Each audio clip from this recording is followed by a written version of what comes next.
In the folds of a forgotten mountain, where Vietnam's jungles kiss the shadowed borders of southern China, there is a village the world has long left behind. No maps dare mark its name. No road leads you there by accident. And within its mist-choked silence, a secret has endured for generations, sealed by blood, silence, and red lanterns that never die. They call it the Widow Lantern Rite. Every 10 years, when the moon drowns behind black clouds and the wind carries the scent of burnt sandalwood, the villagers gather beneath twisted trees to perform a ritual older than memory. A ritual whispered from mother to daughter, carved in bone tablets and carried out in trembling obedience. For in this place, a girl who dies unmarried is not laid to rest. She is wed to the dead. You see, they believe that if her soul remains unclaimed, she becomes a widow spirit, vengeful, restless, and cursed to poison her own bloodline. Madness, miscarriage, death, unless she is married posthumously, unless a spirit groom is chosen. And once every decade, one girl is offered. This is the story of one such girl. Her name was Lien, and the night they bound her soul to a ghost, the lanterns never went out. So turn off your lights, lean in close, and listen. Because in this village, the living do not fear the dead. They marry them. And once you're bound by the rite, you can never leave. The fog arrived before dawn, curling over the peaks like pale silk drawn from the mouth of the mountain. It slid between the crooked houses, wrapped around the graves, and whispered through the rice stalks with a breath that did not belong to this world.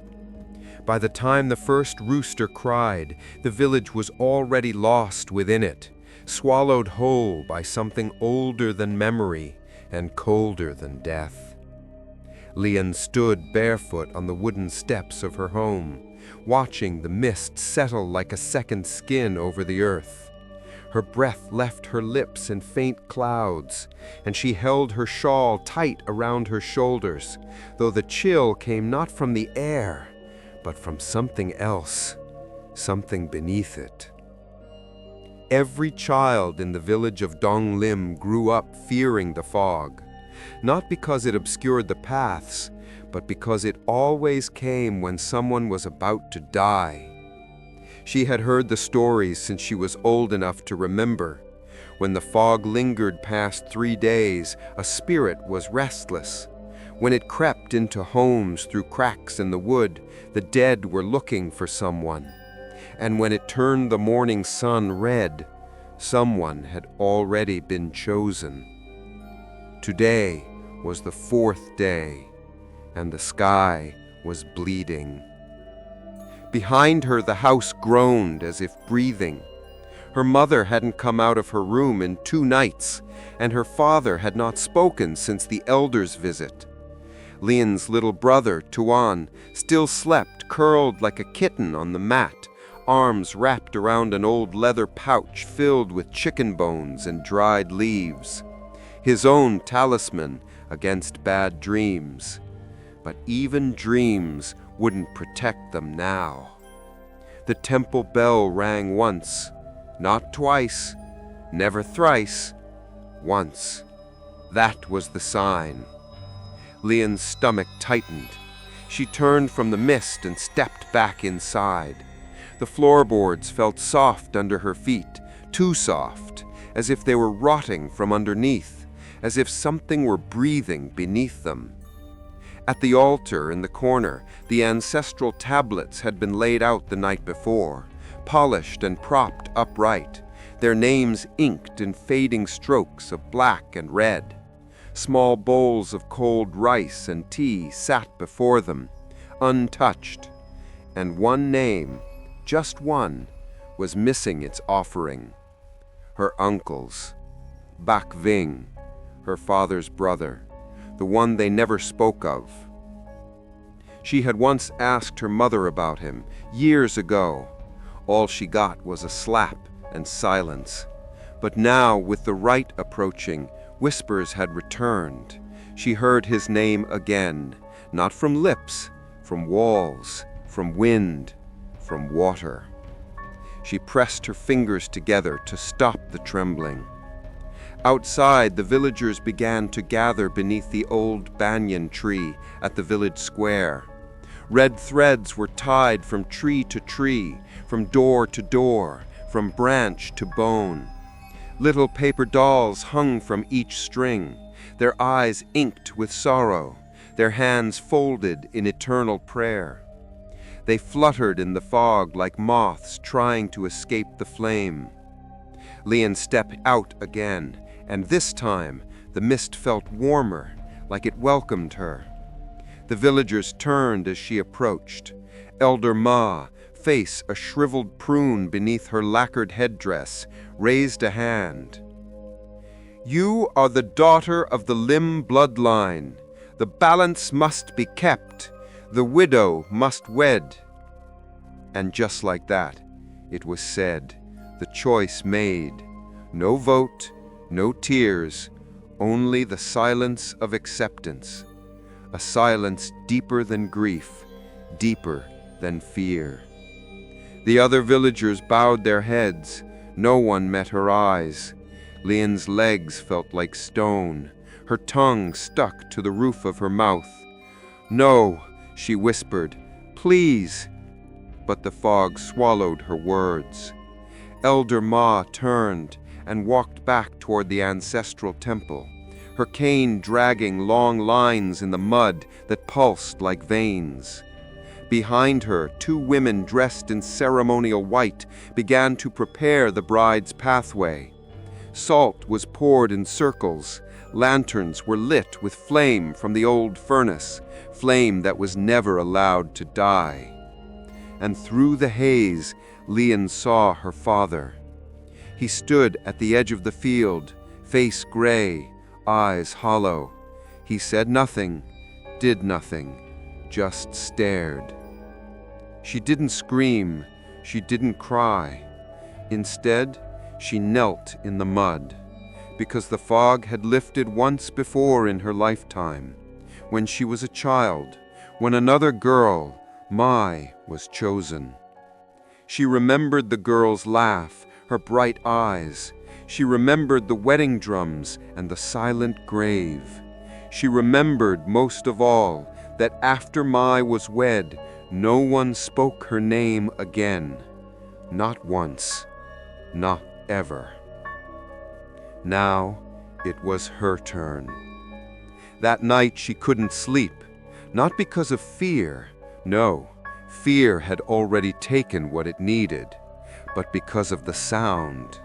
It started soft, a tap, then a scrape, from under the floor. She rolled onto her side. The sound followed. Tap, scratch, drag. She sat up slowly. The room was dark, but she could see the shape of the mirror across from her bed. Its surface shimmered, not with her reflection, but with something behind it, something watching. She stood, walked barefoot across the wooden slats. Her hand reached toward the frame, and then the whisper. Bride. She staggered back. The mirror cracked down the middle, not from impact, from inside. She turned and ran to her brother's room, but the door wouldn't open. Something held it closed. From inside she could hear him whimpering, chanting, "Not her, not her, take me instead, not her." The wall beside the door pulsed, and from the mirror behind her, something crawled out. In the morning, she awoke on the floor, her arms covered in red threads she did not remember tying. Her lips were stained with candle wax, and the jade ring she had never owned sat cold around her finger. The fog had not lifted, and across the village, red lanterns had been lit, hundreds of them, all flickering, all waiting. The Widow Lantern Rite had begun. The temple at the heart of Donglim was older than the banyan tree that shaded it, older than the cracked stone path that led to its door, older, some whispered, than the village itself.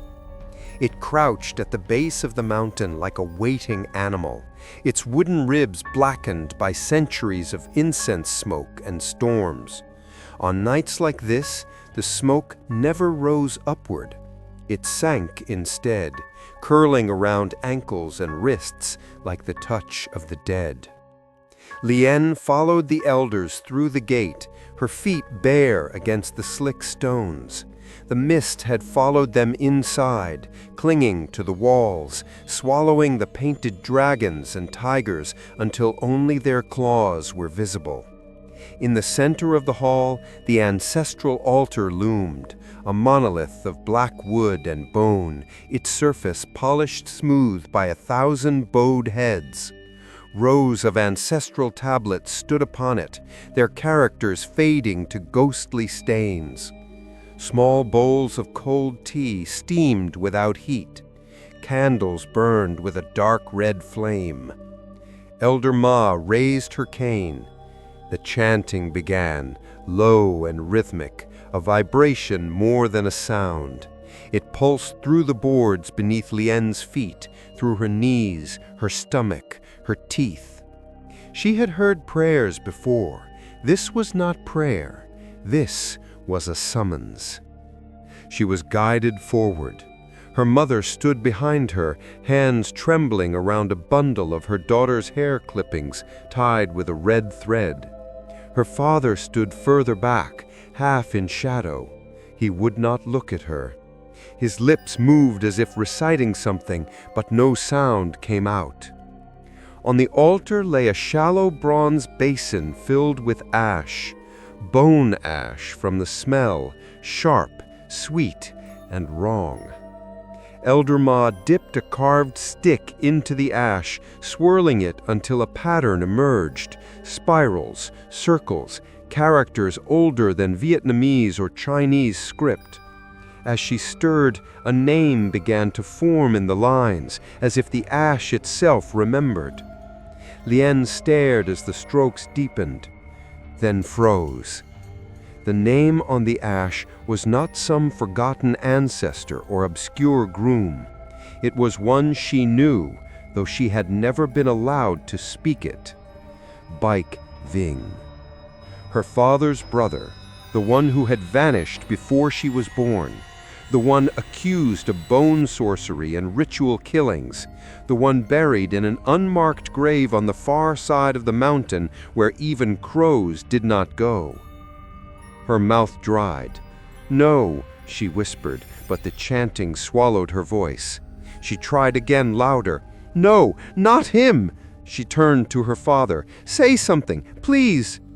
He kept his eyes on the floor. Her mother's fingers tightened on the bundle of her daughter's hair clippings until her knuckles bled. Elder Ma's voice rose over the chant.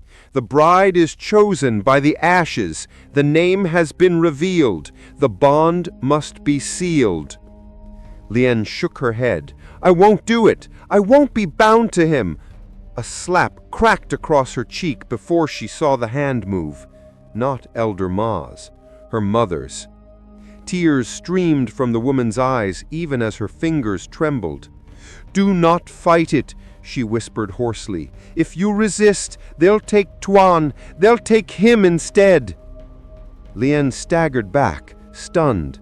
She had never been struck before. She turned to Tuan, who had followed, despite being forbidden. He stood at the edge of the hall, small fists clenched, eyes wide with terror. He mouthed something to her, "Run!" but his feet were rooted to the spot. Elder Ma gestured. Two younger women dressed in ceremonial white approached, carrying a box of carved blackwood. They opened it to reveal a wax effigy shaped crudely like a girl. No face, no limbs, only the suggestion of a body. A hollow had been carved where the heart should be. The women took the bundle of Lien's hair clippings, stuffed it into the hollow, and sealed it with a drop of her blood drawn from a silver needle. Lien felt a sudden coldness in her chest, like water poured into her lungs. She gasped, but no one moved to help her. The effigy's hollow glowed faintly, pulsing with the rhythm of her heart. The women placed the effigy into the box, and the lid slid shut like the sound of a coffin closing.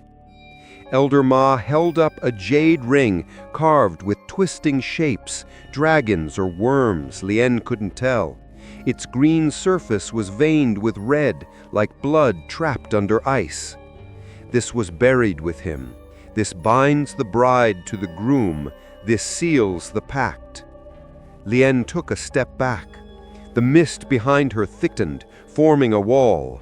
No door, no exit, only faces appearing in the fog, faces of women she did not know, mouths open in silent screams. "I won't wear it," she said again, but her voice cracked. "I won't." The ring was slipped over her finger anyway. It burned cold. Her skin turned pale around it, as if the blood had retreated. She tried to rip it off, but it clung like it had grown roots. The chanting reached a pitch. The candles burned higher, their flames leaning toward her. The ancestral tablets rattled in their stands.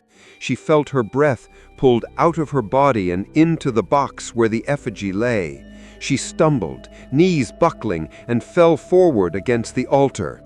A hand caught her shoulder. Not warm, not human. She turned. Her uncle stood beside her, or what was left of him. A figure in a burial shroud, face obscured by a veil of ash, eyes burning faintly through the fabric. He was taller than she imagined, bones sharp under skin that seemed wet. His lips moved, but the sound came from inside her skull. "Bride." She screamed. The hall erupted in a gust of cold wind. The candles went out. The mist swelled and swallowed the altar. When she came to, she was lying on the temple floor. The effigy box was gone. The jade ring still clung to her finger. The ancestral tablets had been turned to face the wall, as if ashamed. Her father was gone. So were the elders. Only Tuan remained, crouched beside her, his small hand shaking on her shoulder. "They've taken him," he whispered. "I think they've taken him already." Lien sat up, heart pounding. "Taken who?" He didn't answer. His eyes were fixed on the altar, where ash still smoldered. The name written there glowed faintly red, like an ember refusing to die. Baik Ving. Lien clutched her brother's hand, her breath trembling. "I won't let them do this," she said. "I won't be his bride." But as she spoke, she felt something tighten inside her chest, a cord pulling, a whisper echoing. Too late. The fog outside shifted, pressing its face against the temple windows, and in the glass, Lien saw her own reflection, but its lips moved before hers. Bride. The third day of fog began with silence. Not the soft, sleepy silence of early morning, but the hollow kind, where birds forget to sing, where even the wind seems to listen. The kind of silence that clings to skin and presses against the inside of the skull. Lien woke to the sound of breath, but it wasn't hers. She sat upright on the bamboo mat, heart pounding, eyes straining in the gloom. The room was still, the air thick with the scent of burnt herbs and old wood. But beside her bed, something moved. Not footsteps, not whispers, just breath. Slow, measured, in and out. She held her own breath and listened. Nothing. And then, from the corner where her childhood mirror stood beneath a draped cloth, came the faintest sound, a sigh. The house had changed. Not visibly. The same shrines still lined the walls. The same lacquered furniture still groaned beneath old blankets. Her mother still sat in the kitchen, stirring a pot of congee that no one would eat. But there was something beneath it all now. Something brittle, as if the house had been emptied and replaced with its ghost. When Lean stepped into the hallway, she noticed red threads had been tied across each doorway, knotted with tiny bells that made no sound. Yellow talismans fluttered from the ceiling, inked with incantations that seemed to shift when she wasn't looking. And on the altar, a bowl of rice had turned black overnight. Her mother didn't speak. She merely gestured toward the back room, the one used only during mourning rites. Inside, the floor had been swept clean, and a copper basin filled with rainwater sat in the center, reflecting the pale sliver of sky that bled through the cracks in the roof. Beside it, neatly arranged on a red cloth, lay a pair of shears, a bundle of incense, and a length of red silk. The women in white arrived before noon. They were not villagers, at least not anymore. No one knew where they came from. Their feet made no sound. Their faces remained hidden behind gauze veils, their hands wrapped in gloves stained at the fingertips with wax and soot. They bowed to her mother, said nothing, and turned to Lean. It was time. The water was cold. Not just cold, wrong. As the women stripped her clothing and poured the first bowl over her head, Lean felt her skin pull tight, her heart stutter. The rainwater had been collected from the eaves of the ancestral temple, untainted by sun or human hand. They said it was pure, but it felt like it had been gathered from graves. She gasped as another bowl cascaded down her back, drenching her, stealing her breath. One of the women began to chant in a language Lean didn't know. The other knelt behind her and began to cut her hair, strand by strand, each one dropped into a clay jar and sealed with red wax. When they were done, they combed the remaining locks with a bone comb carved from an ox that had died during a blood moon. They braided it tight and tied it with crimson thread, then lowered a veil of thin silk over her head. The veil smelled of camphor, ash, and old sorrow.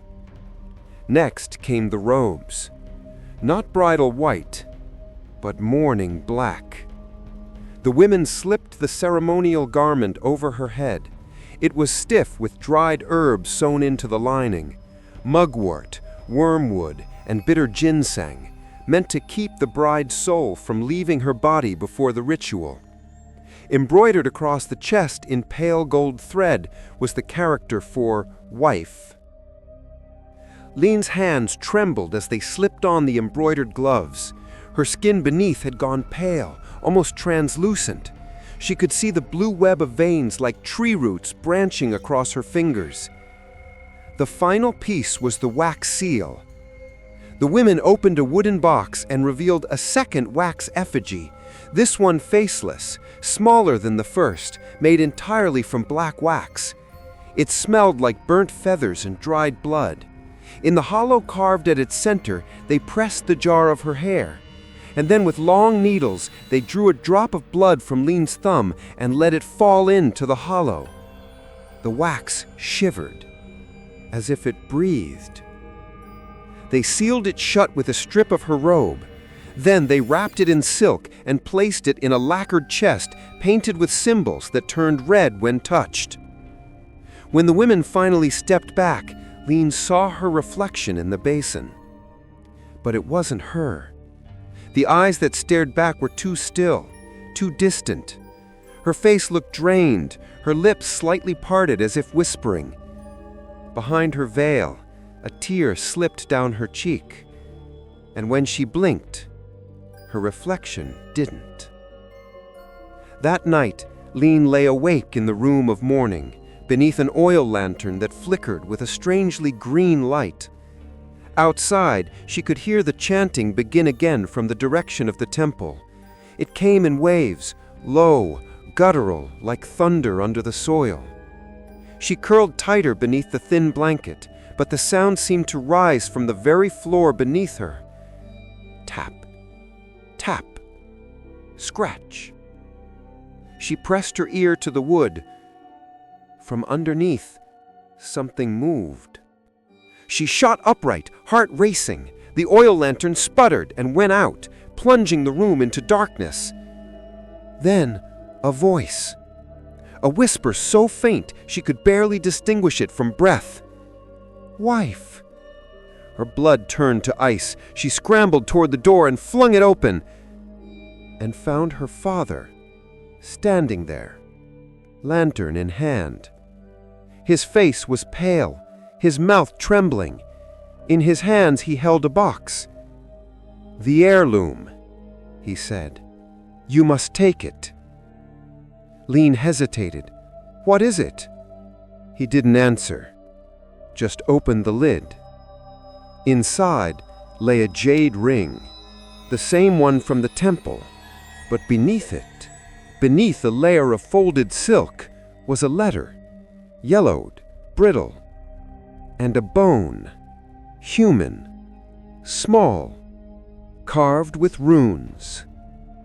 Lean looked up at him, her voice shaking. "What is this?" Her father swallowed. His eyes shone with something between guilt and fear. "It's what your uncle used to call the bone sorcerers, before they banished him, before they buried him in the mountain." Lean's hands trembled. "Then why would you let them marry me to him?" His voice broke.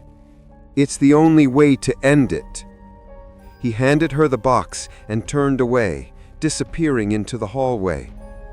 Lean stared at the bone in the flickering light, a bone used in sorcery, a ring worn by the dead, a letter that smelled of smoke and blood. She opened it. The handwriting was jagged, rushed, written in her uncle's hand. "If they bind you to me, do not believe the lie. The rite is not for peace. It is for feeding. You are not the bride. They are the offering. Burn the altar, break the pact, or be buried with us." She read it twice, then a third time. Outside, the red lanterns had begun to glow again, and from far away, deep within the mist-shrouded mountain, a drum began to beat, slow, hollow, like the sound of a heart being called from the grave. The night of the marriage came wrapped in a silence so thick it muffled even thought. Not a single dog barked, no child cried. The frogs in the paddies held their tongues. It was as if the village had swallowed its own voice in dread of what it was about to witness. A path had been cleared through the forest, one that did not exist before and would vanish by morning. It wound through the ancient trees like a red serpent, marked by hundreds of lanterns swaying gently on bent bamboo poles. Each lantern glowed with a deep crimson flame, not flickering, not dancing, burning as steady and watchful as an open eye. Len walked barefoot at the center of it all. Her veil was long and black, heavy with stitched prayers meant to keep her soul bound to her body. Her robe dragged behind her like a funeral shroud. The jade ring on her finger pulsed with cold, a heartbeat that was not her own. She did not speak. No one did. Behind her the elders followed in single file, chanting beneath their breath in broken, rotted words that scraped against the night. Flanking the procession were women in white, their faces hidden, each carrying a small wooden box pressed close to their chest. Boxes that contained offerings, effigies, or perhaps pieces of previous brides. The wind did not blow. The trees did not move. Even the stars had turned their faces away. The clearing came suddenly, a circular hollow in the forest floor, surrounded by jagged stones and rooted in the mountain's side. In the center was a grave, marked not by a headstone, but by a simple lantern set directly into the earth, its light dim and trembling. This was where they had buried Bak Vin, the uncle, the sorcerer, the cursed groom. No one had spoken his name in nearly 2 decades. No one dared. But tonight they would summon him with voice and flame, with wax and blood, and bind him once more to the living. The elders formed a ring around the grave. Elder Ma stepped forward and raised her cane, topping it 3 times against the stones. "Tonight," she intoned, "the rite is fulfilled." She turned to Lin. "Step forward, daughter of the Lim bloodline." Her legs were numb, her breath shallow, but she obeyed. As she approached the grave, her vision blurred. The lantern's glow seemed to spread like ink in water, twisting the air around her. The mist clung tighter, wrapping around her ankles, sliding up her legs like fingers. She knelt at the edge of the grave. One of the veiled women handed her the black wax effigy. Another placed a folded piece of cloth beside it, a sash embroidered with the character for husband. A third stepped forward with a bowl of soil taken from the grave and sprinkled it over Len's hands. Then came the ring, the second ring, carved from bone, yellowed with age, smooth as ivory. She was made to slip it over the wax figure's finger, the final binding. The chant grew louder, circling her like a windless storm. Symbols were drawn into the dirt. Blood from a slaughtered goat was poured in a ring around the grave. Incense that smelled of rot and myrrh burned with a hiss that sounded like breathing. Then they placed the effigy into the earth, directly beneath the lantern, and lit the wedding fire. It was not a normal fire. The flames were blue at first, then green, then red as the lanterns, as red as blood. The color spread through the circle like dye through cloth, touching each lantern in turn. The flames bent toward the grave, leaning in reverence or hunger. And then the earth moved.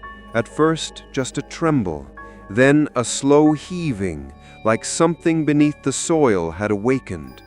The lantern in the center flickered, the mist parted, and from the grave something rose.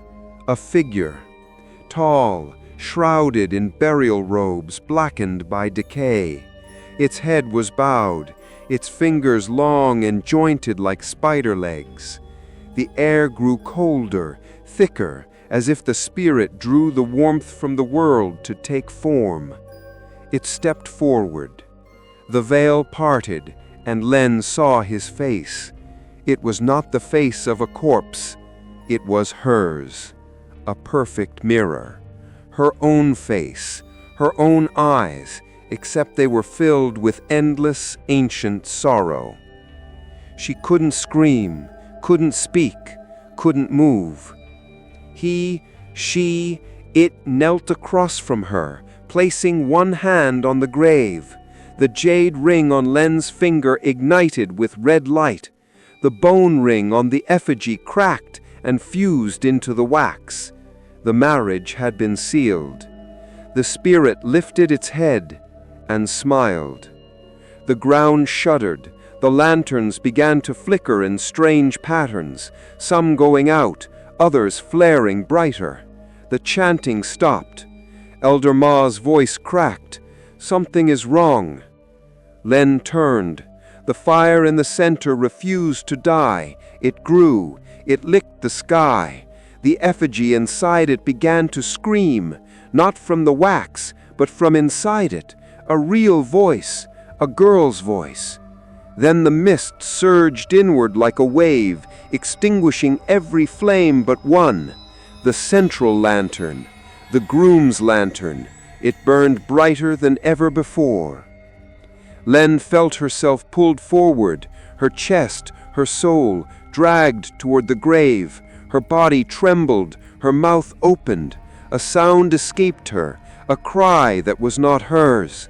"Let me go," she whispered. But no one heard, because everyone had fallen silent again. They returned her home at dawn. Her feet bled, but she did not feel it.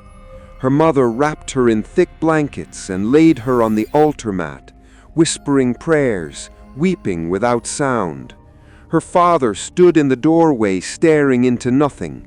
Tuan touched a paper talisman and refused to sleep. Lin closed her eyes and tried to forget the face, the mirror face, the bone ring, the way the effigy had screamed in her own voice. She tried to pretend it had been a dream, but then she heard it. From outside, from the mist, from every house, a woman crying, softly, weeping, endless, like a bride mourning her wedding night. And by midday the first death had already come, a newborn, perfectly healthy, born without eyes. By evening a man was found in the rice fields, fingers curled into fists, mouth stuffed with red thread. By midnight the lanterns had not gone out, the fog had thickened, and Len's hands had begun to rot, just slightly, beneath the jade ring. The sound began in the walls, soft at first, like rain tapping through rotted wood, then louder, thicker, wet, labored. A woman crying, not wailing, not screaming, just weeping. Lin sat up in the darkness, her fingers trembling where they gripped the edge of the sleeping mat. The oil lamp had long since burned out, but she didn't need light to know she was not alone. She knew the sound of grief. She had grown up with it. But this was older, hungrier. The weeping drifted from the ceiling beams to the corners of the room, brushing against the old mirror still covered in its mourning cloth. It curled under the door, seeped into her lungs. She covered her ears. It bled through her skin. By morning, the villagers began to whisper. A farmer's daughter woke to find her mattress soaked through, though no rain had fallen. A widow saw her dead husband standing behind her reflection. In one house, all the mirrors had shattered before dawn.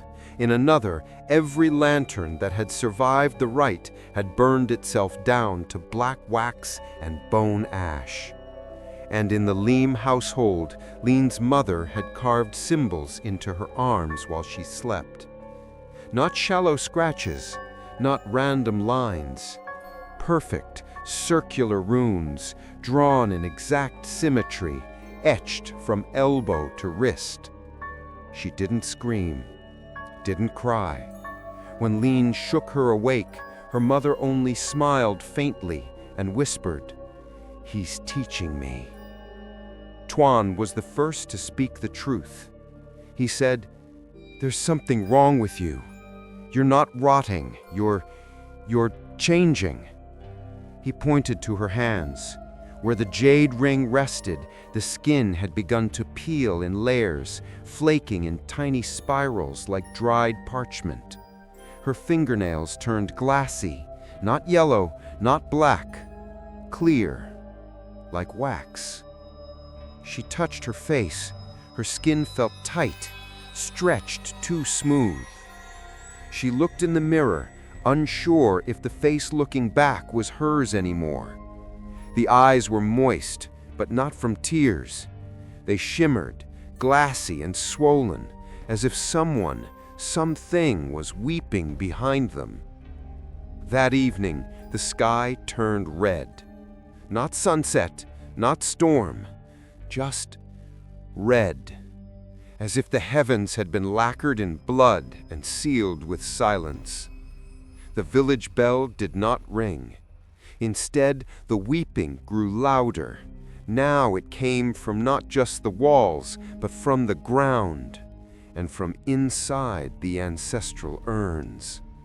The elders called an emergency gathering, not in the temple, but in the burial forest, where the dead were buried with coins in their mouths and silk over their eyes to keep them from seeing the way back. Elder Ma stood at the center, her cane now wrapped in charms that jangled like warning bells. The rite has not been accepted. The bride has been rejected. Or perhaps the pact has been broken. She looked at Lean, not with pity, but with fear. The spirits hunger. The body of the farmer's son was found that night, hung upside down from the red thread that marked the ritual path. His face was serene. His chest had been opened and stuffed with folded prayer scrolls, each one soaked in goat's blood.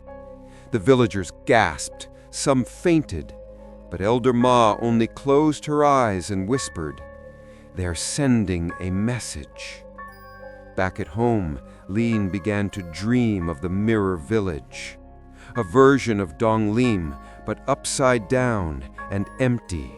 The houses were made of ash.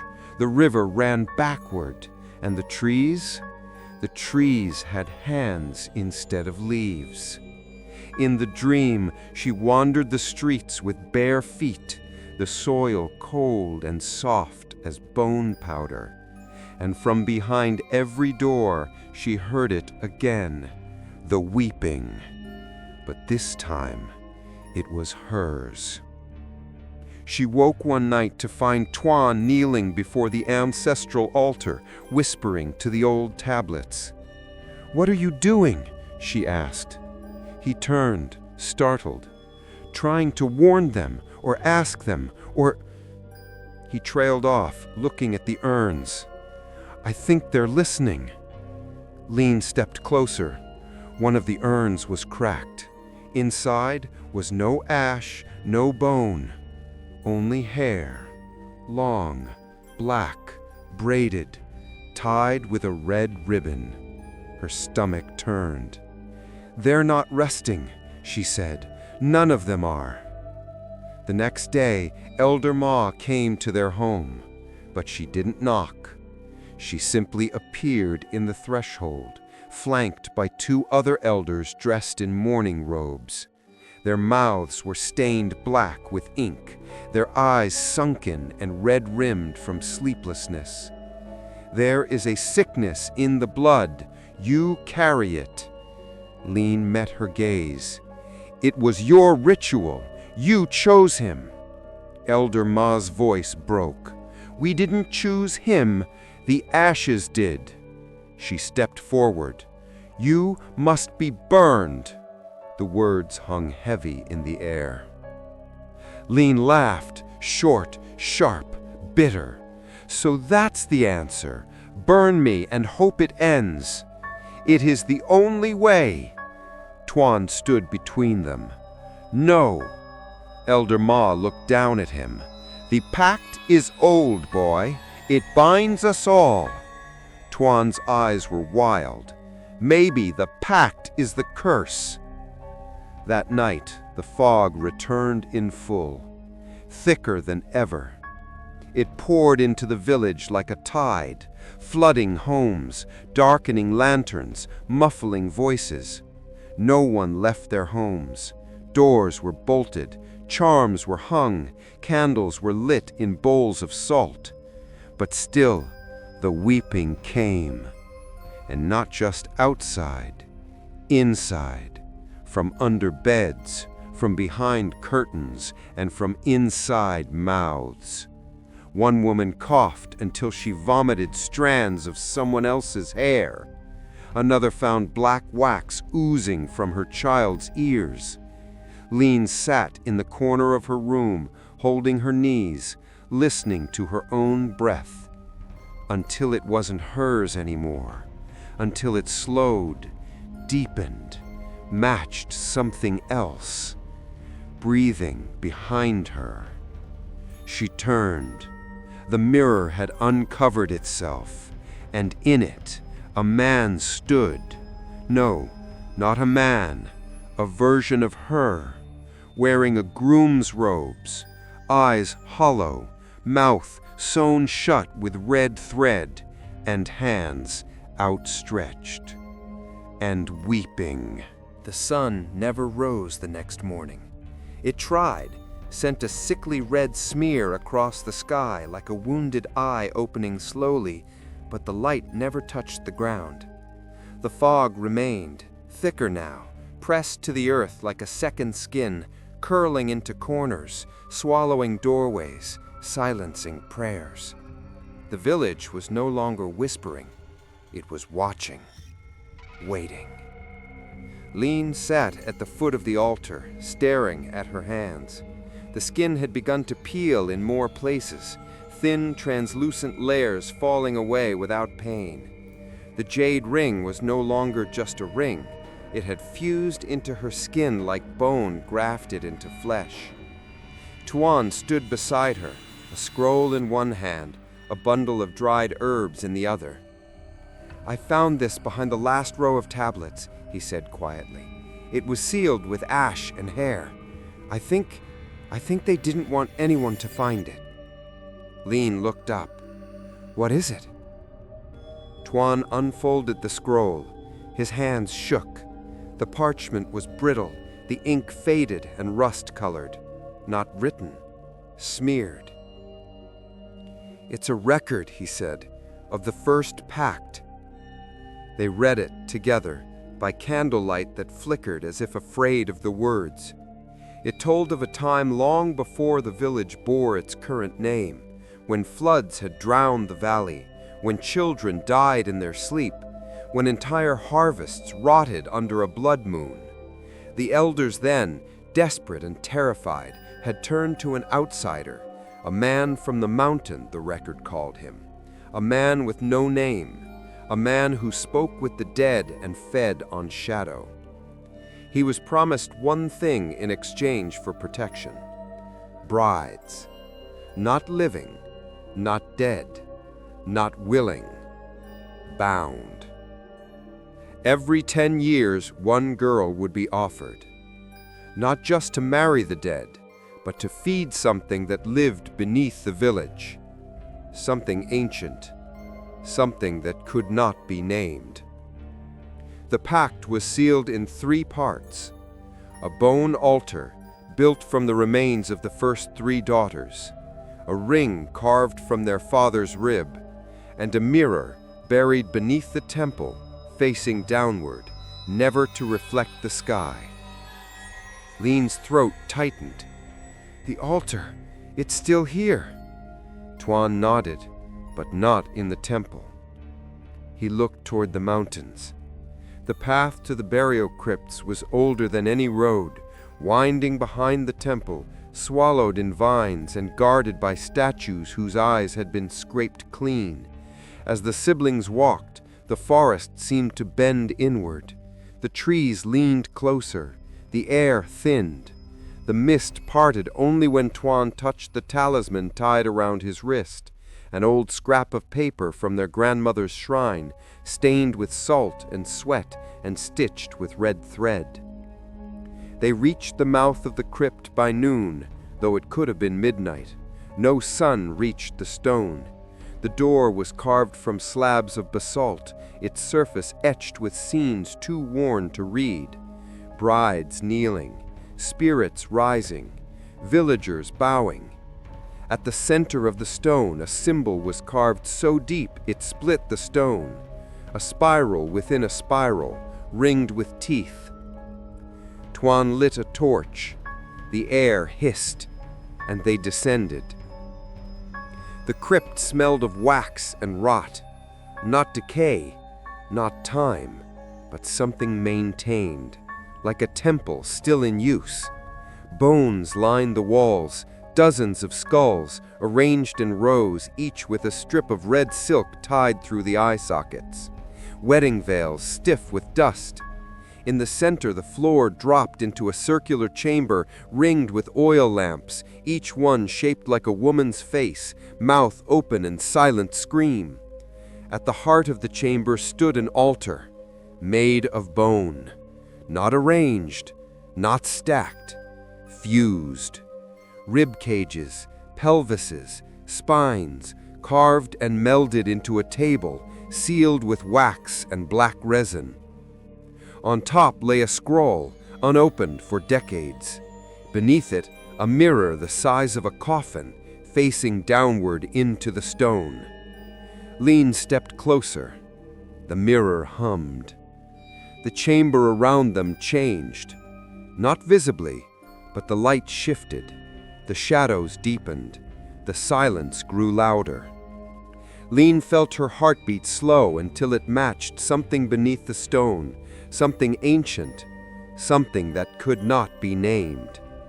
And then she saw it, a hand, beneath the mirror, pressing against the glass. But it wasn't her reflection, it was her groom. No longer just a man, no longer her uncle, a creature of stitched flesh and sorrow, made of her grief, her blood, her lineage. And behind him, hundreds of other brides, their faces covered, their eyes missing, their mouths sewn shut. Lean staggered back. Tuan dropped the torch. Flames danced against the bone altar. The spirits in the mirror stirred. And then they spoke. Not with voices, but with memory. Lean fell to her knees. She saw the first bride, Mai, walking into the fog with her eyes closed, holding her wax effigy to her chest.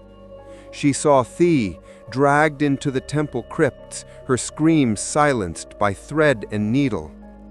She saw her own mother kneeling before the altar, whispering, "Take me instead," and the spirits answering, "Only daughters."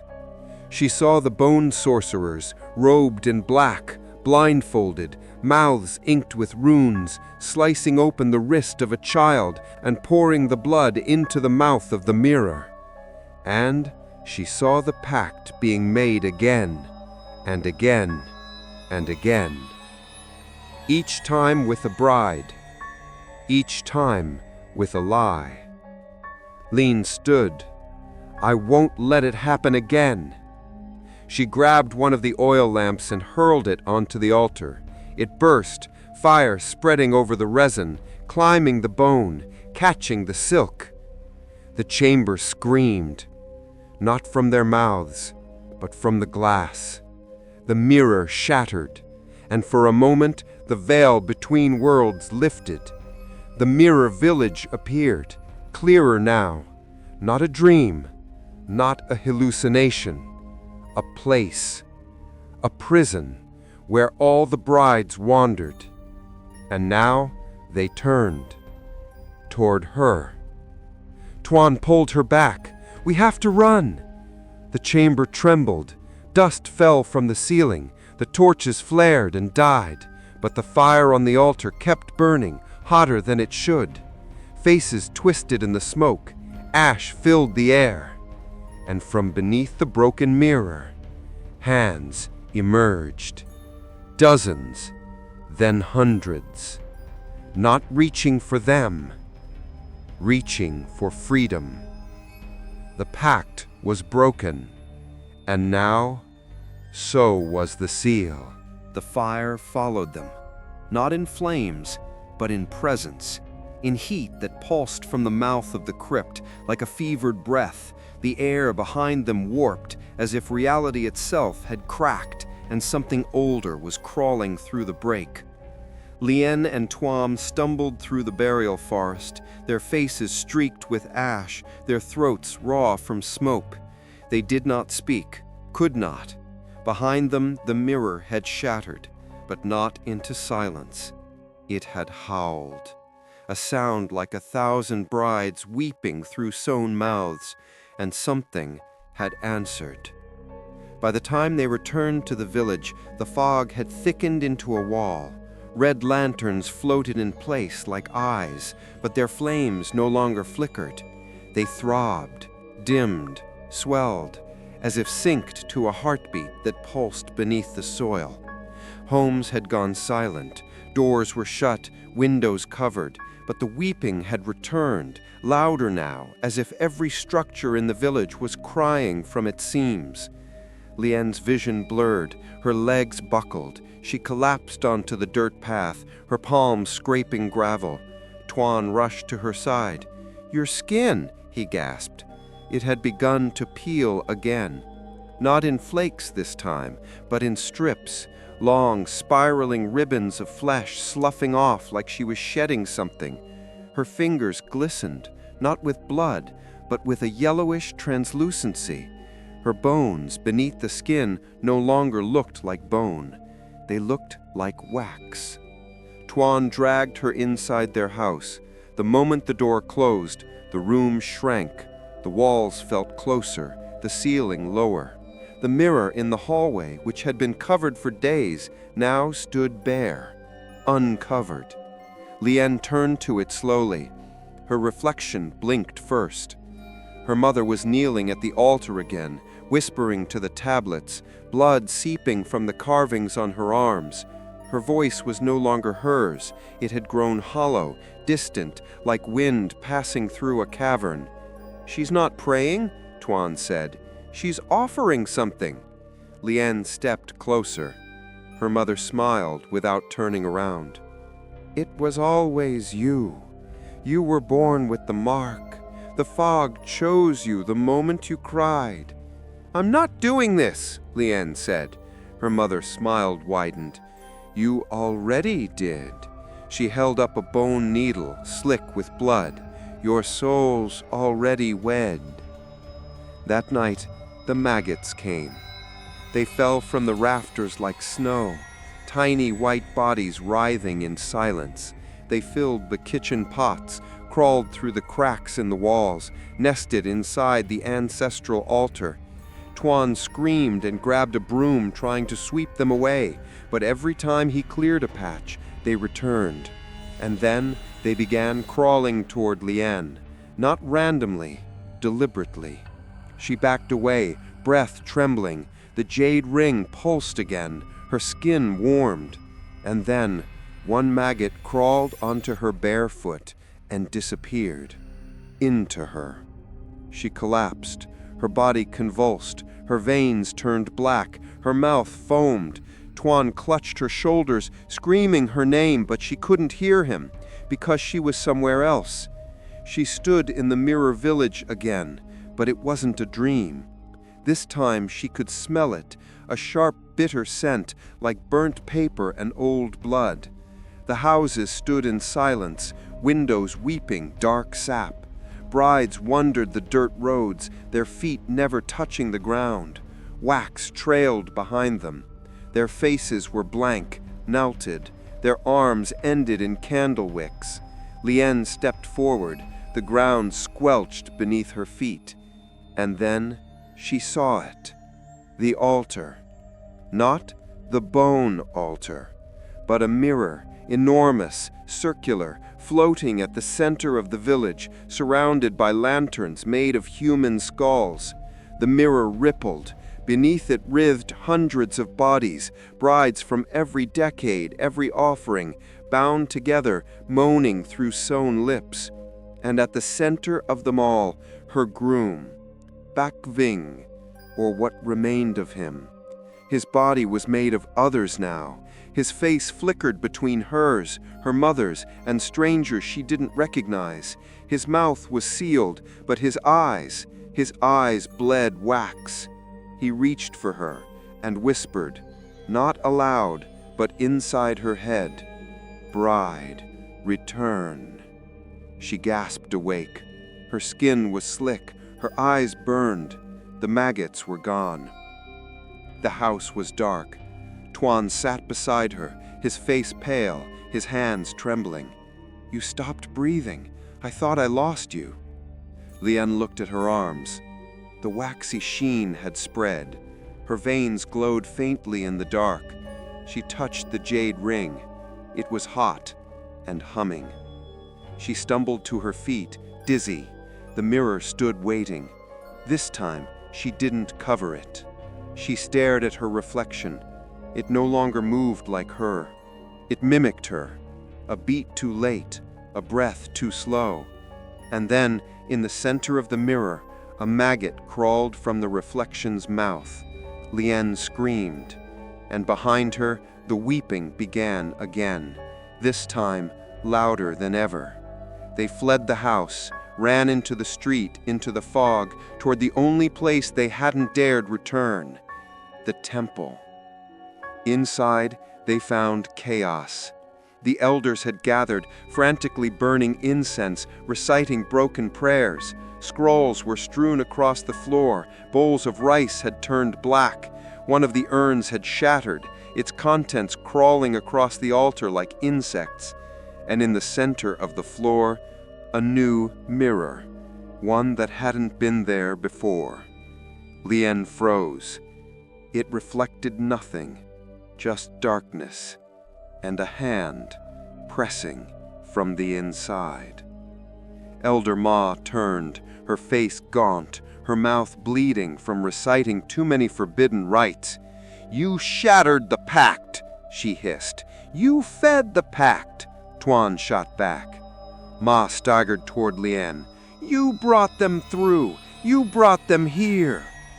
And then the mirror cracked. A spider web of lines spread across its surface. The elder screamed. Candles blew out. A howl filled the temple, low and wet like a throat that had forgotten how to speak. And the lanterns outside turned black. Lien grabbed Tuan's hand. "We can't stay." He looked at her. "Then where?" She met his eyes. "We go to the altar, the real altar." "The one we burned?" "No," she said steadily.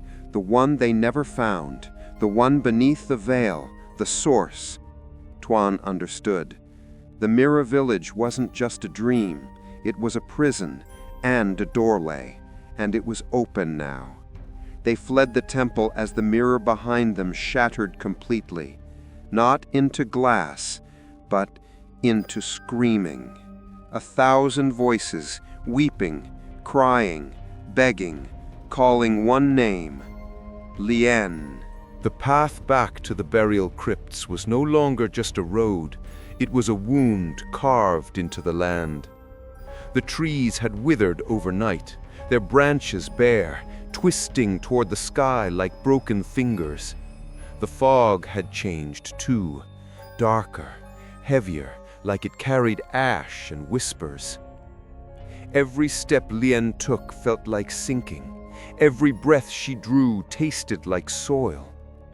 Tuan clutched a lantern, though it barely pierced the mist. His fingers trembled around the handle. "They're everywhere now. The mirror bright. I saw one watching from the tree line. She had your face, but no eyes." Lien didn't respond. Her skin had turned cold, her pulse faint. She wasn't sure if she was still alive in the way she once understood it. Something inside her had shifted since the mirror shattered. Her thoughts were no longer private. Her memories echoed as if someone, something, were reading them in real time.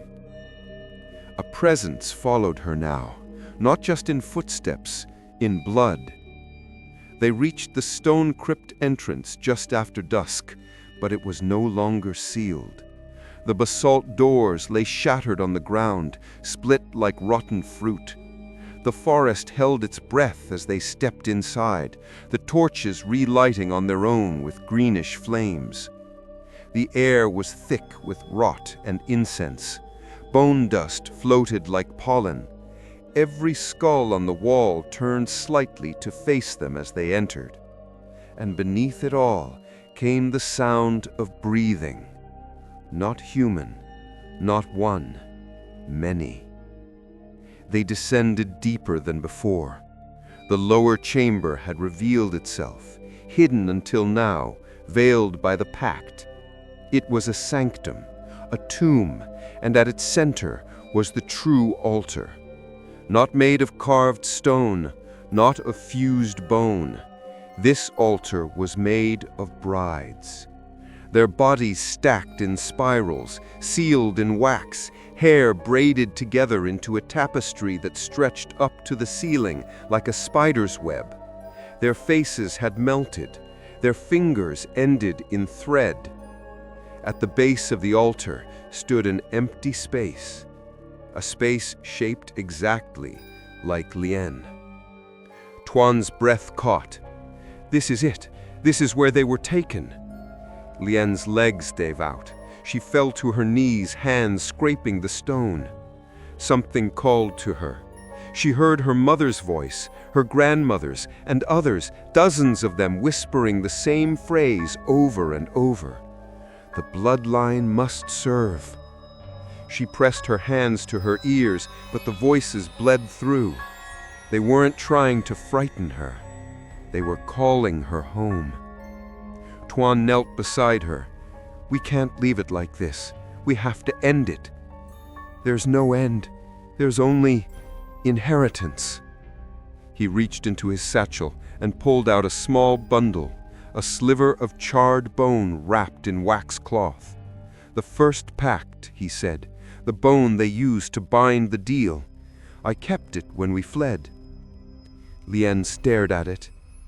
Then it's still active. Tuan nodded.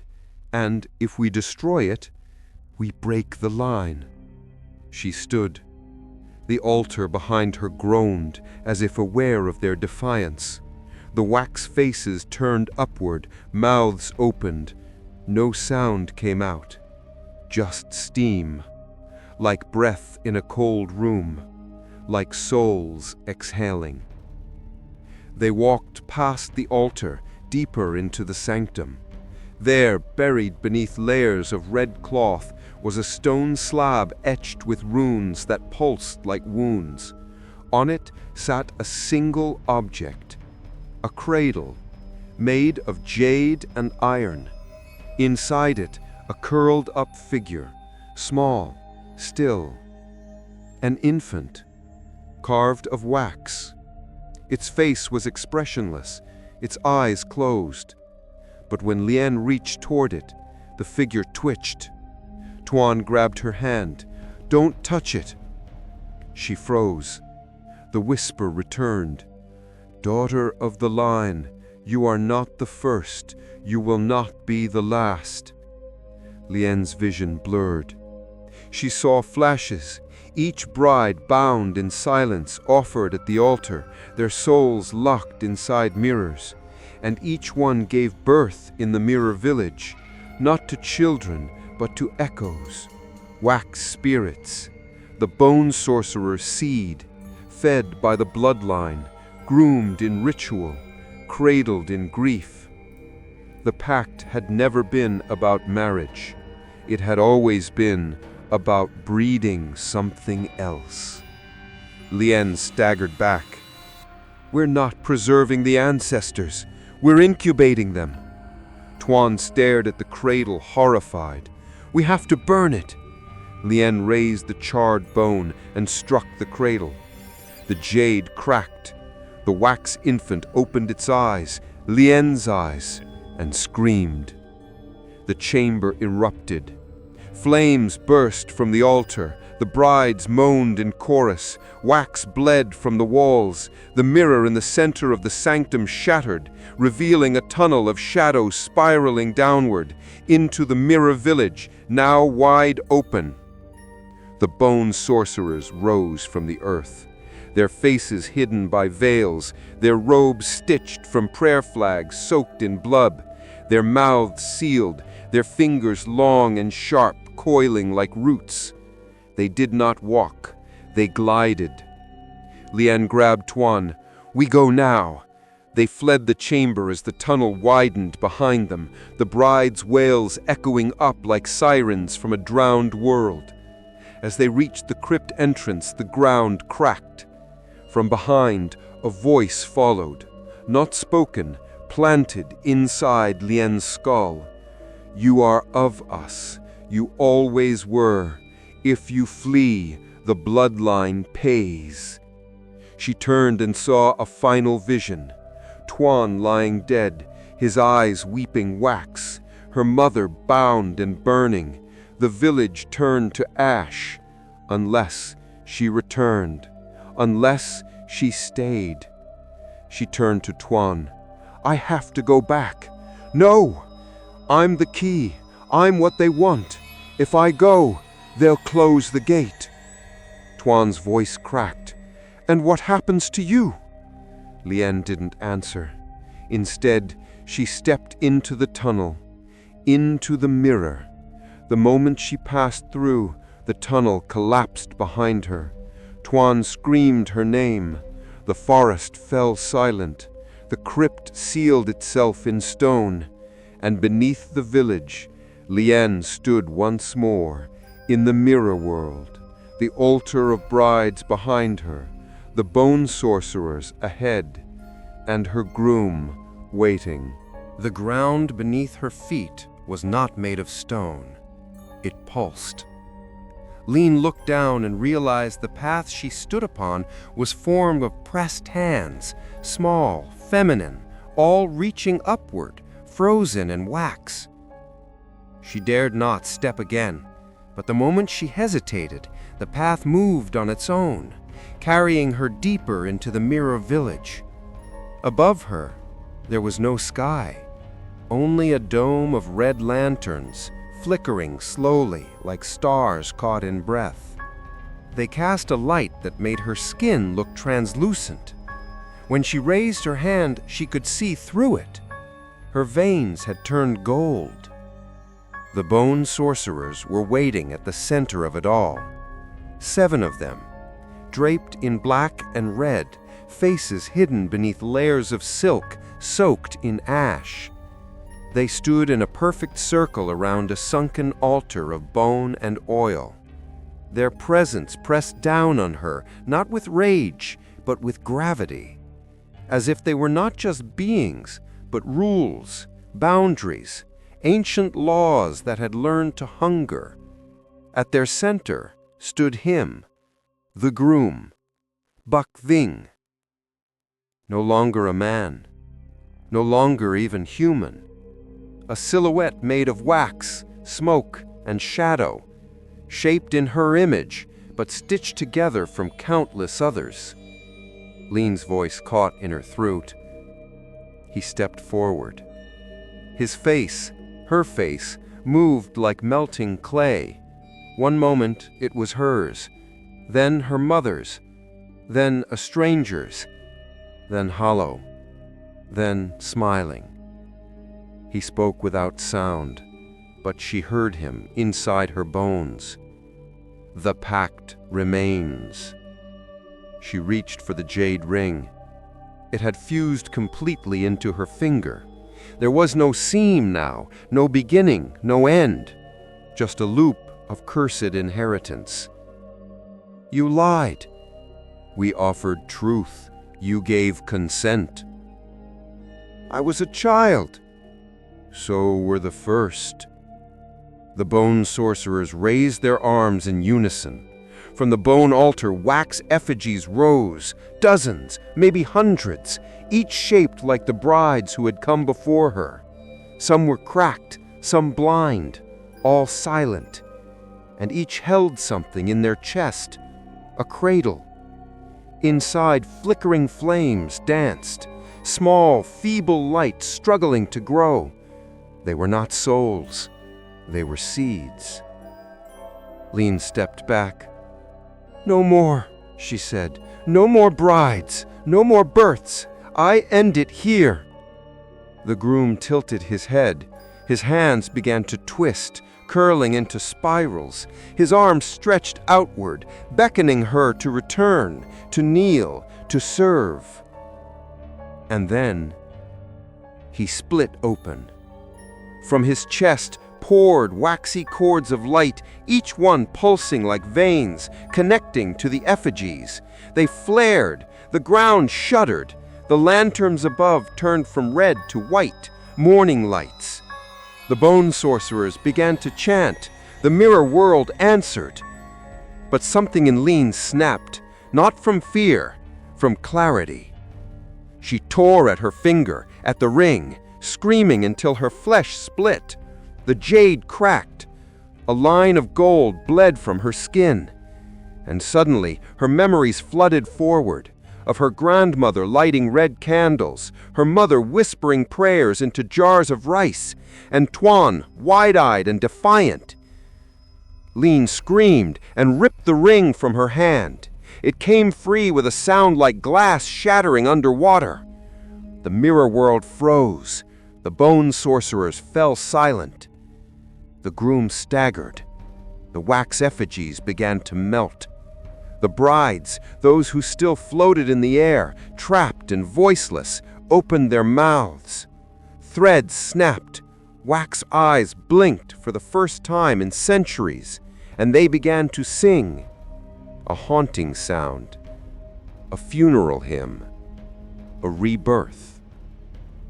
The lanterns above burst. One by one they exploded into ash, raining fire across the mirror village. The bone sorcerers shrieked, not in pain, but in loss. They began to unravel, their forms curling into smoke.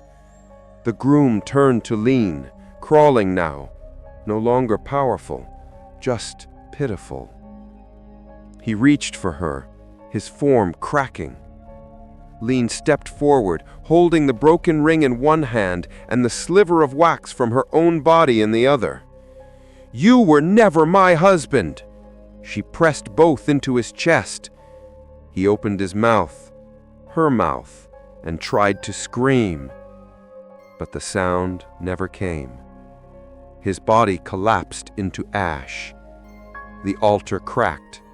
The path dissolved, and Lean began to fall. She awoke in the real world, coughing, her mouth full of dust. The crypt was burning. Tuan was kneeling beside her, sobbing with relief. "You came back," he whispered. She touched his face. The wax was gone. The fog was lifting. The red lanterns in the village dead. No more weeping. No more breathing in the walls. No mirrors watching from the dark. Just silence. Real silence. And stars overhead. But as Tuan helped her to her feet, Lean looked down at her hand. The ring was gone, but in its place, a circle of golden scars, like something once bound, still lingered, waiting, watching. The village was silent, but it was not at peace. The fog had begun to fade, but it did not retreat. It sank, like something ashamed. It coiled low across the rice paddies, clinging to roots, to graves, to doorways. The red lanterns that had once glowed like blood-red stars now hung cold and hollow, their silk skins peeling in the windless air. And yet, something else remained, something deeper. It began with the eyes, Lien's. She had not spoken since returning from the crypt. Tuan walked beside her, guiding her slowly through the village, past the silent homes and shuttered windows, past the elder's house, now blackened and burned from within. No one followed, no one dared come out. The people had seen her fall into the mirror, and they had seen her return. And with her return came change. Her skin no longer peeled, but her eyes, once dark and soft, had turned glassy, almost luminous. When she stared too long, things moved inside the reflection, shapes that did not belong to the world. And when she blinked, sometimes her reflection didn't.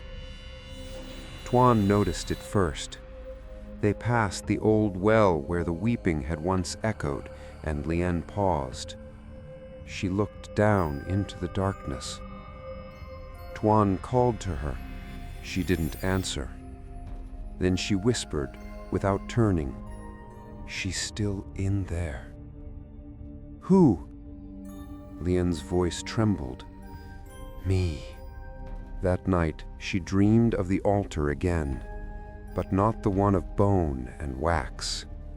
This one was built from mirrors, dozens of them, hundreds, arranged in a circle, all facing inward. In each, a different version of herself. In one, still a child, eyes wide with fear. In another, dressed in the mourning robe, blood dripping from her fingertips. In a third, smiling, her mouth full of red thread. They did not speak, they only stared, and in every single one, their eyes glowed, lanterns burning from within. She woke gasping, her breath cold in the morning light.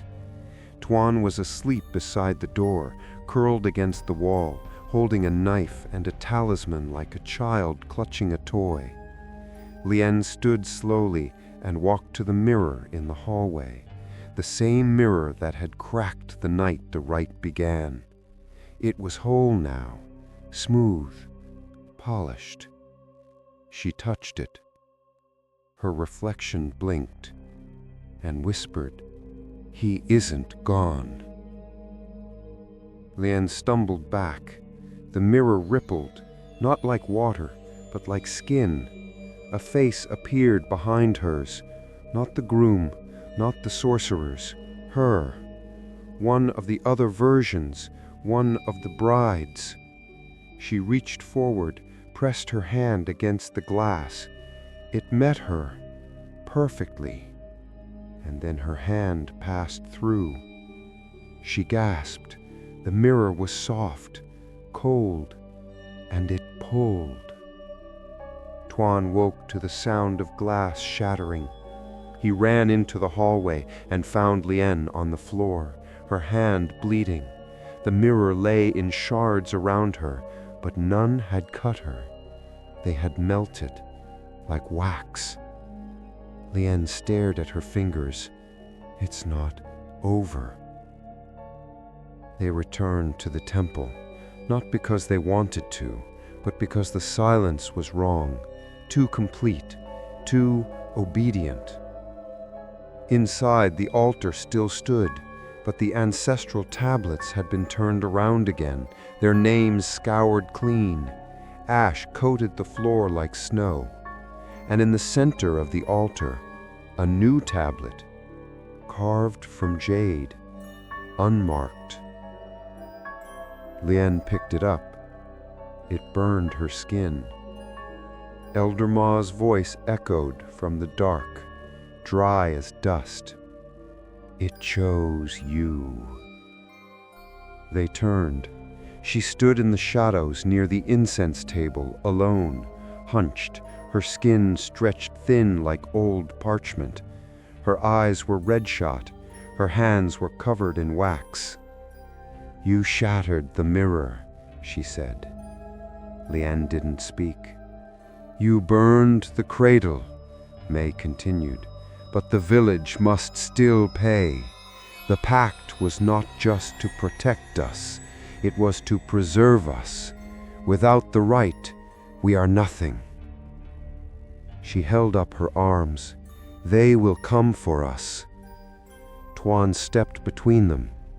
"The sorcerers are gone."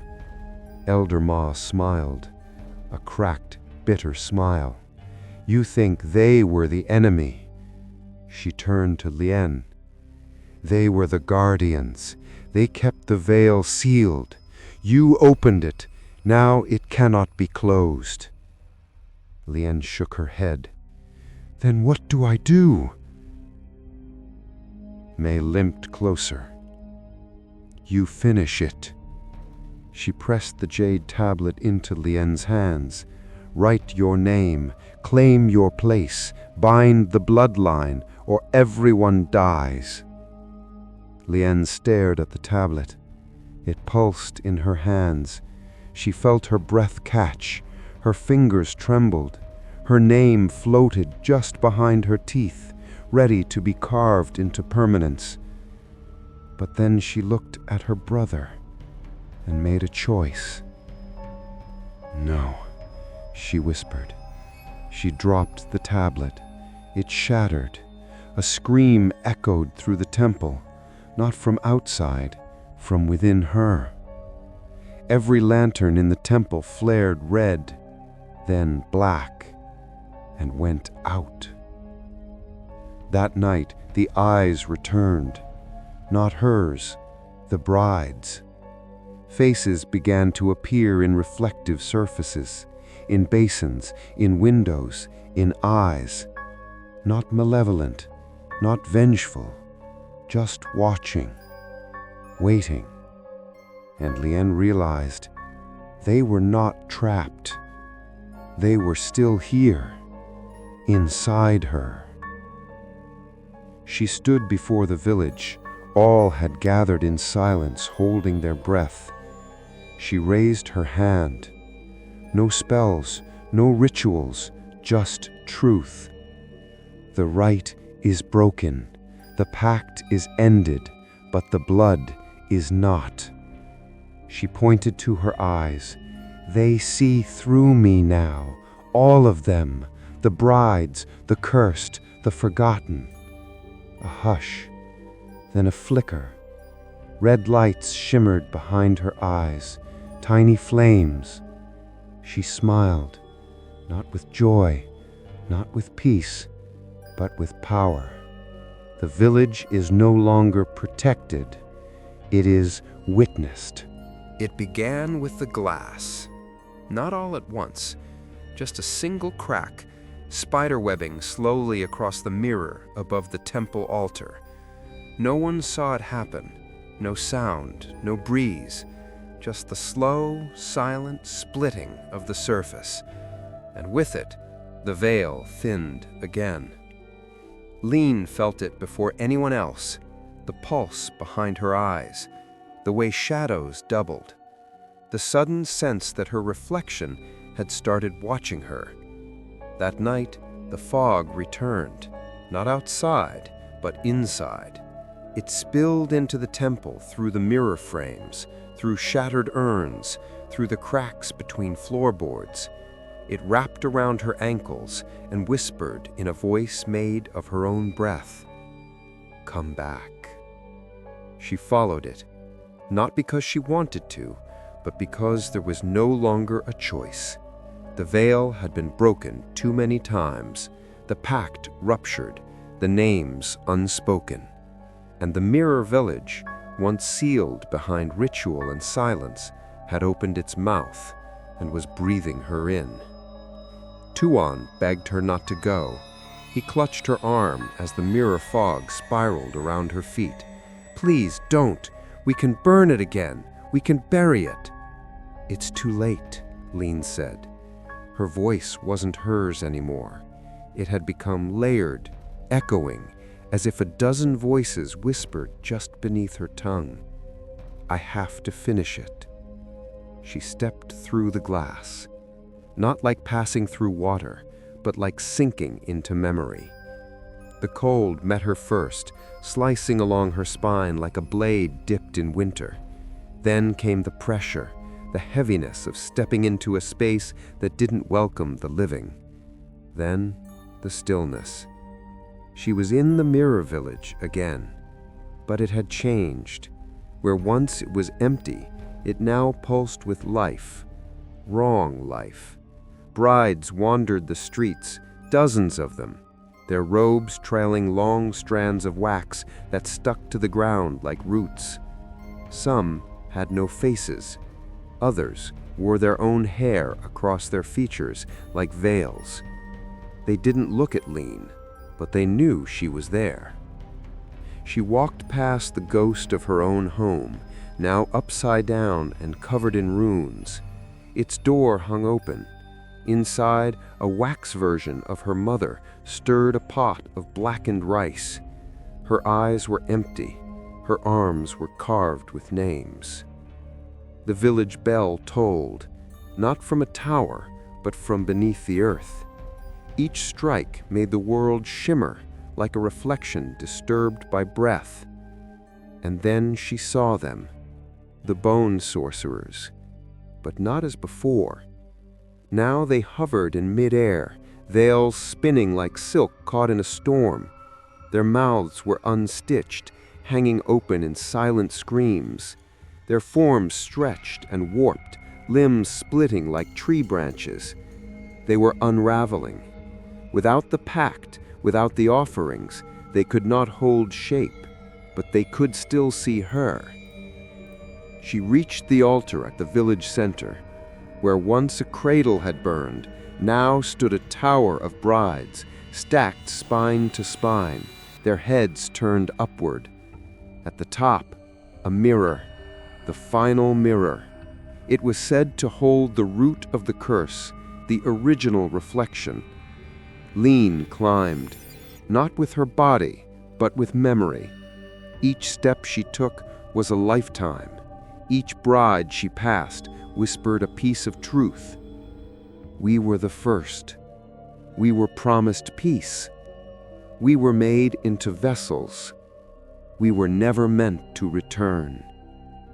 At the summit, the wind did not blow. There was no sky, only the mirror. It did not reflect her. It showed the village, her real village, Dong Lam, silent, still. Then slowly it began to change. The ground cracked, homes sank, lanterns lit themselves in reverse, burning upward. People screamed, but without sound. It was a future, one in which the mirror village replaced the real one, a merging, a swallowing. Unless Lean stepped closer and touched the surface. It burned. Visions poured through her like fire. A girl dragged into a mirror by her own shadow. A mother giving birth to a child made of wax. A sorcerer splitting his soul and hiding it in bone. A village trading its daughters for one more season of rice. Over and over, for centuries. Until now. She reached into the mirror and pulled. It resisted. The glass rippled, shrieked, cracked. Blood ran down her arm, but she held firm and pulled her reflection free. It was not her, not exactly. It was all of them. The bride of the rite, the face of the curse, eyes like lanterns, mouth like a sealed promise. The reflection opened its eyes and whispered, "End me." She crushed the jade ring in her palm. The mirror exploded. Light flooded the altar. The tower of brides cracked and collapsed. The bone sorcerers shrieked, their forms bursting into ribbons of smoke. The mirror village began to collapse, walls folding inward, ground falling into shadow, lanterns blinking out, one by one. And the brides, they wept, not in pain, in release. She reached for them, and they vanished, one by one. She awoke on the temple floor. Tuan knelt over her, face streaked with soot and tears. The mirror behind them was gone. Only an empty frame remained. Outside, the sun had returned, and for the first time in generations, the fog had lifted. But when Lean stood, her shadow stayed still.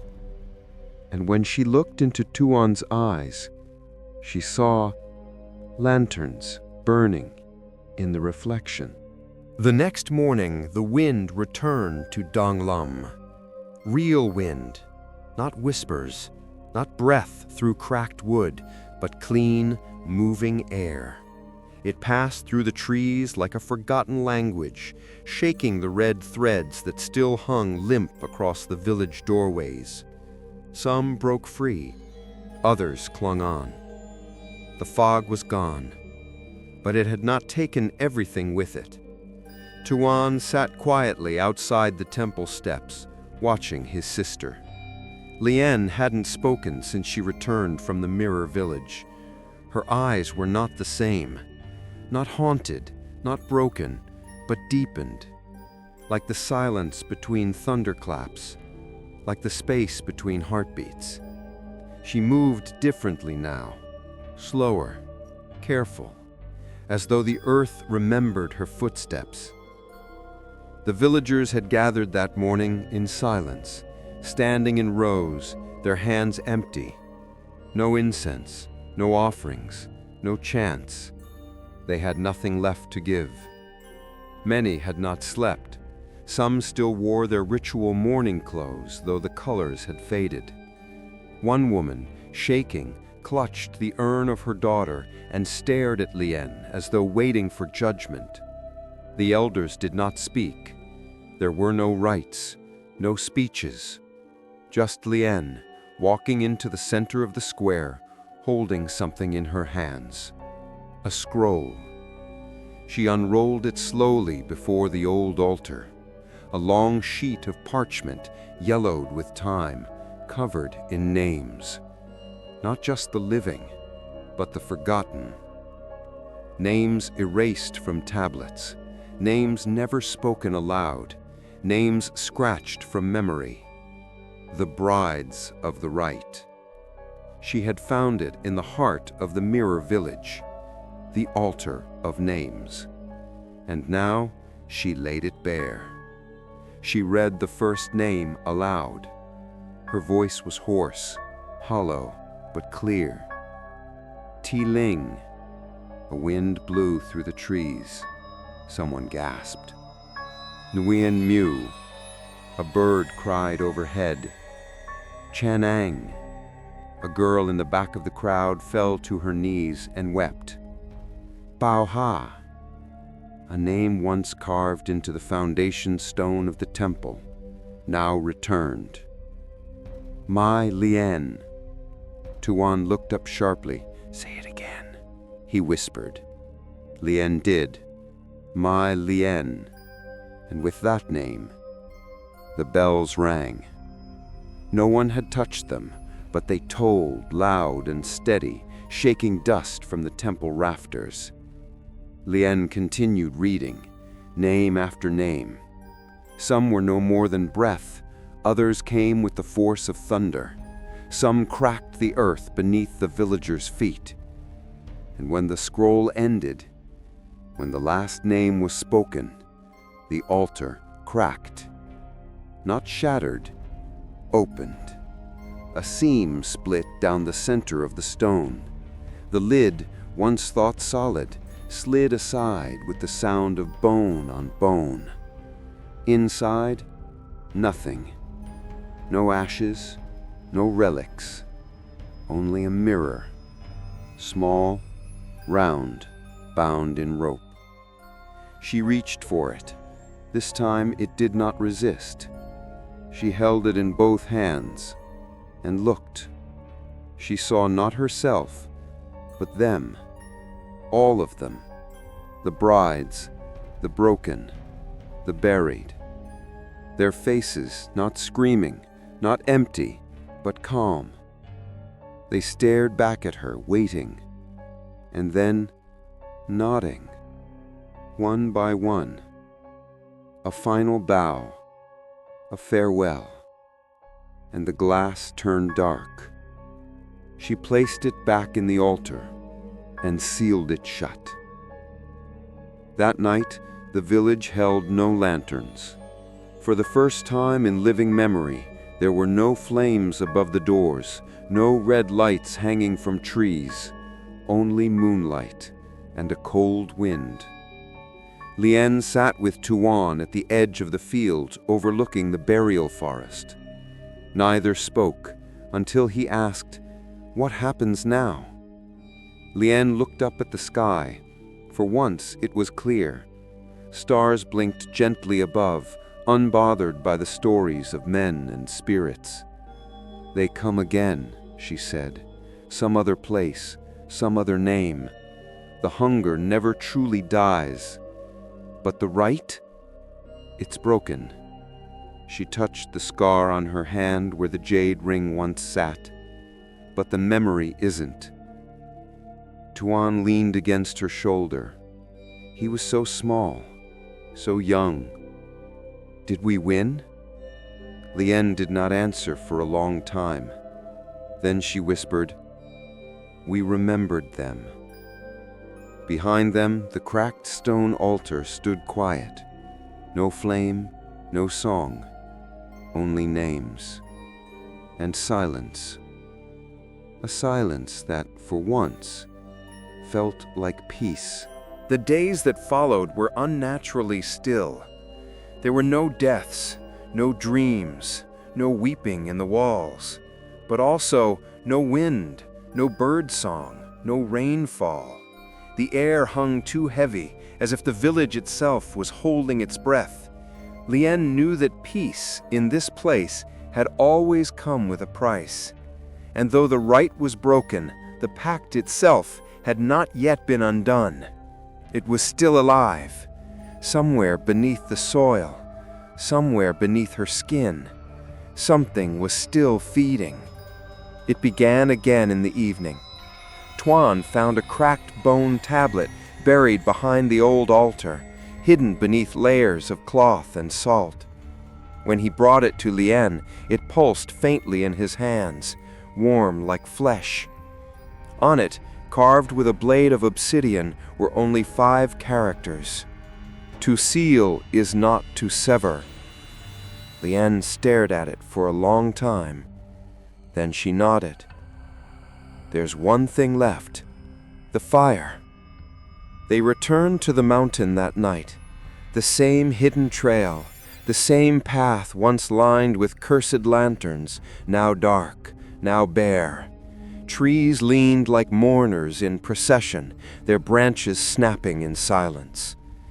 They climbed higher than before, to a ridge above the crypt where the air was thin and the soil turned black with ash. There, beneath a ring of burnt stones, they found it. The original altar.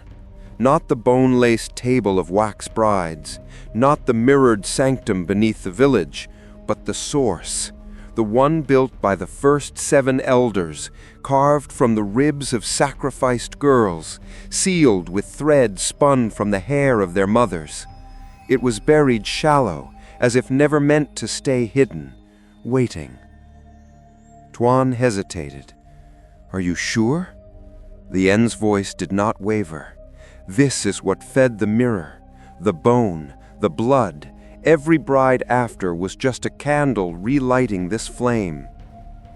She held up the sealed parchment she had found in the altar of names, a final entry, inked in blood. "Let the fire be kindled with bone. Let the name be broken with breath. Let the ring be returned to ash." Lien reached into her satchel and removed 3 things: a lock of her mother's hair, the shattered pieces of the jade ring, and the wax seed pulled from the cradle in the mirror world. Each was placed at a corner of the altar. Then she lit the match. The fire did not rise. It unfolded. It moved like memory, like grief, like screams caught in jars. It spiraled up in silence, then roared as it reached the center of the altar. The flames turned black, then red, then gold. The ground trembled. From below they heard it, the chanting. Not of the villagers, not of the sorcerers, but of the brides. Every voice that had been silenced, every name once erased, they were singing. A mourning song, a cleansing. And the altar cracked. The flames surged skyward. The wind finally returned, and in it, the ashes of the pact rose in a great column, spinning into the night sky like a storm of light and memory. Lien fell to her knees. Tuan caught her just before she collapsed. Her eyes were open, but tears streamed without blinking. He held her tight as the fire burned out, and the altar fell to dust. When the sun rose, the birds came back. The air was cool, the soil soft. Lien opened her eyes slowly. Tuan crouched beside her, smiling through dirt and tears. "It's gone. You did it." But Lien shook her head. "We did it." They walked back to the village hand in hand. The red threads across the doors had fallen, the lanterns buried, the altars faced forward again. People emerged. They didn't cheer, they didn't kneel. They simply watched as the girl who had married the dead returned through the morning mist, barefoot and whole. And they remembered. That was enough. That night, Tuan built a pyre behind the house. No bodies, no effigies, only broken things. The talismans, the ashes of the wax seed, the last remnants of the pact. Lien added one final piece, a page from the ancestral scroll, blank. She wrote on it a single line, "We do not forget you," then set it ablaze.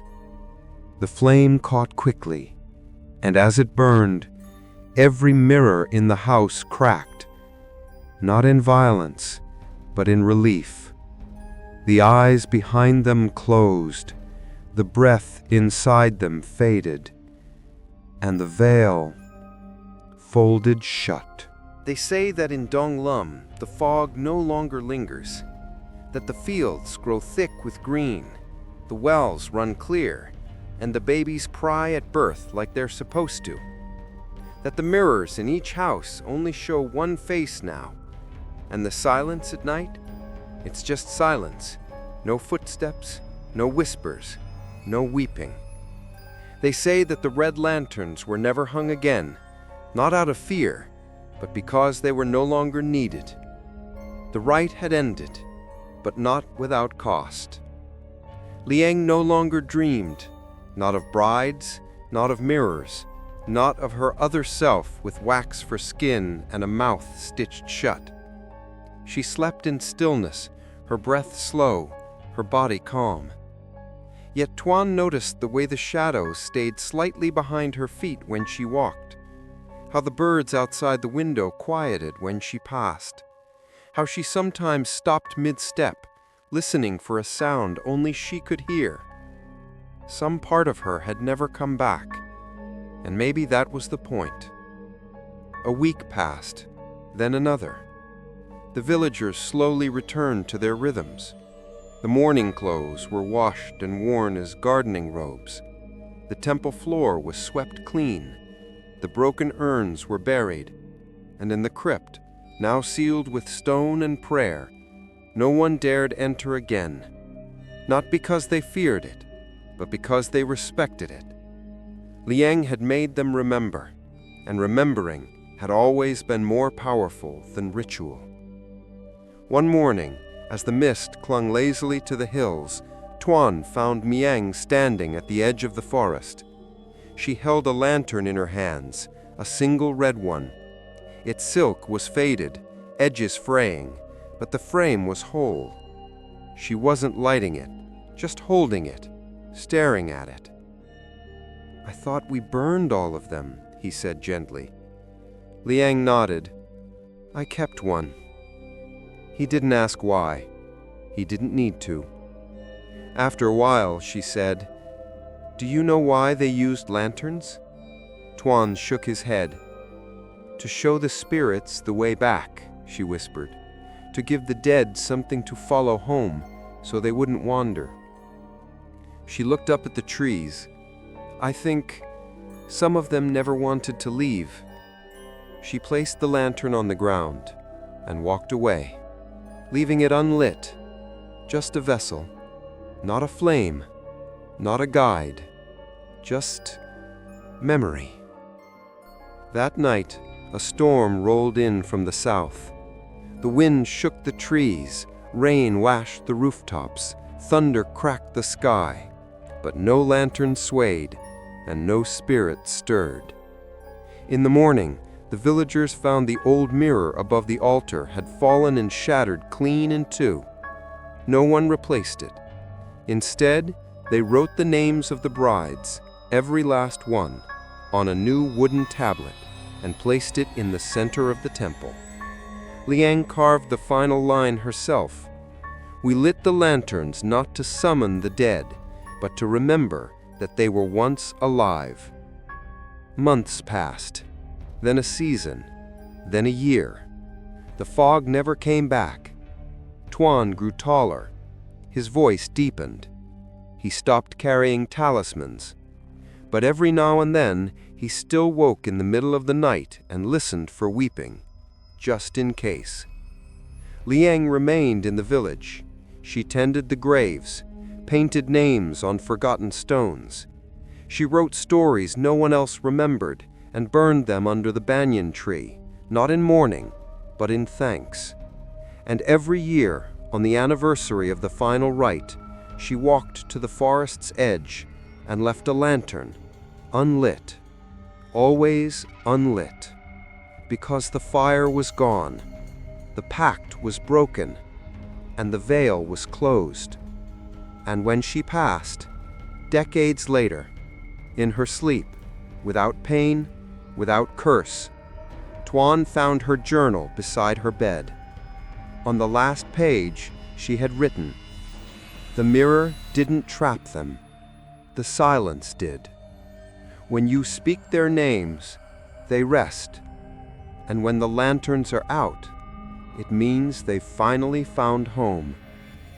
So when they buried her, they didn't burn incense. They didn't hang red thread.